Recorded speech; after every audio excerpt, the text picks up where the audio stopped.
What do you expect of the NGOs? Yeah, I tell you that because basically, if you look at violence in some places like River State, the question is this: there are a number of NGOs that are out there. They collect subvention from international bodies. What do you do with it? How much have you been able to impart on the people? Because I tell you one thing, the amnesty program that was instituted by the Electoral regime, it will appear as if it has achieved nothing. They went away and now they are back. It's like a pig that you cleaned up. He has now gone back to the mud. My expectation. I thought we did some kind of mop-up then of arms. People voluntarily submitted their arms and ammunition, but now we're getting to... Well, that is talking about the rules of the police again. How did these arms and ammunition, how did they enter into the country? Can you readily say, can the Nigerian police readily say that they have done enough, that they have done their job? Because these arms and the ammunition, they never flew into Nigeria. They came in, they were brought in by one person. Or okay, if you say they fly, well, perhaps they were brought in by aircraft. Yeah, let's give that. Let's say that. But beyond that, they were brought into this country in catchment, in cartons, in whatever you can call it, and perhaps somebody somewhere ought to have be able to know that certain things were being brought into the country. When you look at it, almost everywhere people are carrying guns menacingly. So it's that, in essence, I'm saying that we all have roles to play. NGO has not done enough. That's the truth. The NGOs in the country, we have not done enough. The press too, your publicity must be beefed up. But let people know that, look, what you are doing, you are mortgaging your future just because of somebody else's future. Why must I die because of anybody? I shouldn't. Because I have a future to protect as well.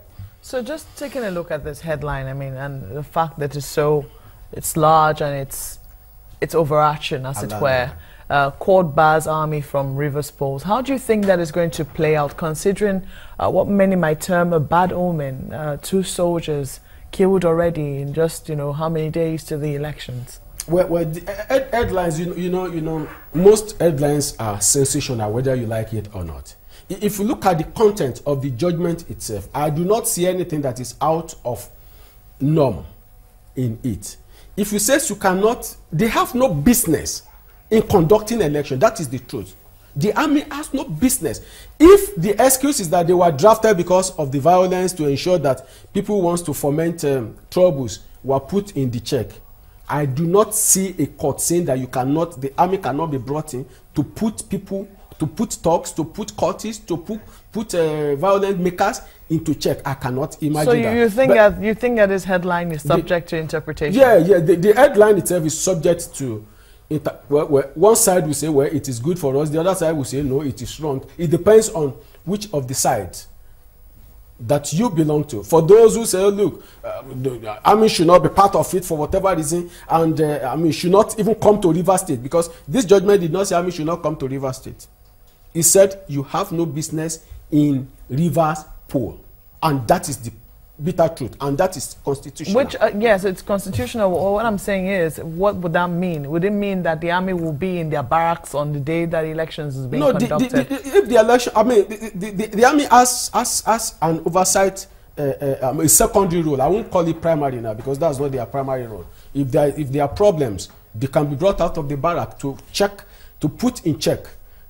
They can even be drafted to flash points where they are having crisis and all whatnot. So basically, it's not, they don't have to be kept in their barracks. They can, and beyond that. Look. When you even look at people being drafted, I saw it on the papers. I mean, I heard it 6,000. So very bogus figure. And you imagine, do we need all of this? If by now the Nigerian police, if they have done what should be their job, this is an age of technology. You get to some police stations outside Nigeria, in the civilized, in the so-called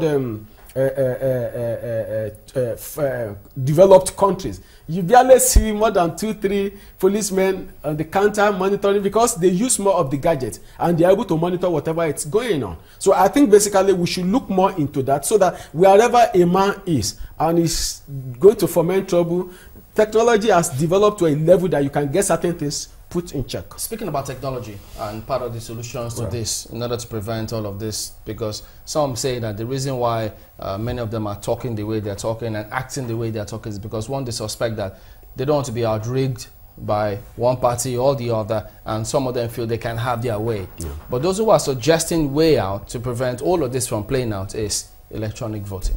You think it will help? Well, yeah, let me say this with even without caution, that electronic voting, you see, we already have the Electoral Act has not provided for it.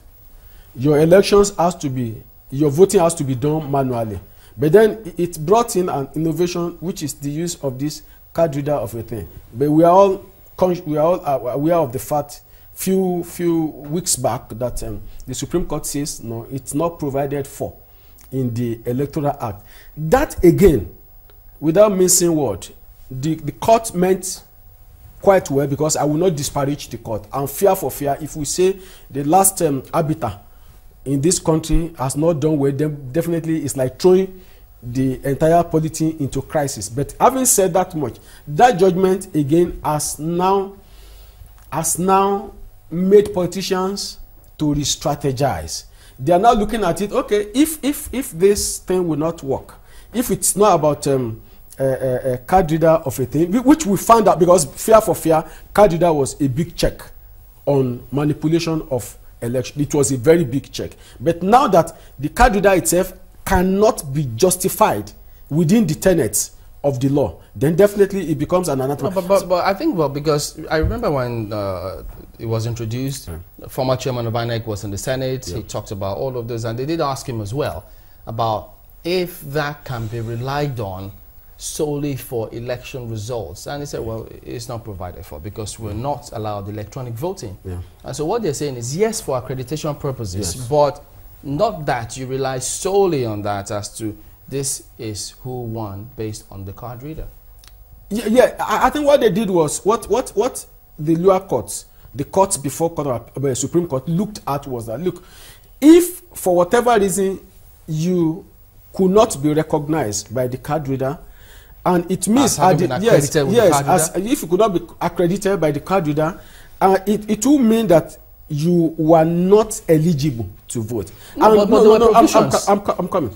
If at the end of the day we find out that it's only 270,000 people that could be captured by the card reader, and the other document too, we could not reconcile your involvement in the election, and at the end of the day the result now goes beyond 270,000, whatever is excess, definitely. That's what you're talking about, the incidence form. Yeah, the incidence form. If you don't have card readers, if the incidence form, that is if the card reader did not function properly. If it functioned properly, then definitely, if you are not captured, then you are not part of it. That's the truth. No, but incidence form comes in where the card reader fails. If you can't read your biometrics, then they give you the incidence form. No, not because some people biometrics are not even there in the first instance. No, but that's what the INEC told us. No, my understanding of the card reader of a thing is that, look, if you are not, if the card reader breaks down for whatever reason, and a large number of people couldn't be accredited, then you resort to the incidence form. But if it's a sole case of you coming around and there's no better way of identifying you, then at the end of the day, you are not the man that bears that name. No, I think what INEC says is that at the very least, a card reader should be able to read the card before you even use, before you're identified biometrically. Right. So the card reader should be able to identify the authenticity of that card, even before the owner of the card, validates it with his or her thumbprint. So if that doesn't work, I mean, if the card reader is not able to read the card, then that becomes a problem, because it then raises a big question as to whether or not you are the owner. Whether or not your card is actually genuine in the first instance. I think the INEC should have maybe talked about this. But apparently, I had a very soothing, very wonderful news this morning. I mean, to the effect that they're already working on it, right? For electronic voting, no, the card reader. The card reader. They're already working on a situation whereby they're already working on an amendment to the electoral law so that it could be. But then the question that I ask myself is this: why waiting till now? We had that ruling sometimes in was it February or thereabout, and you might say it's not as late as it's not too late, but then they ought to have acted and with every vigor that they can muster to ensure that by now we won't be where we are. And you see, the question again now is this: how do we reconcile? Because basically they are still going ahead with the card reader, isn't it? All right, well, just give us a minute. We'll come back and look at this because we're trying to find out what can we suggest as the solution to prevent all of this violence and agitations we see here and there, especially when elections are about to hold. Well, now we'll go over again and have another look at the headlines with Adeshawa Josh.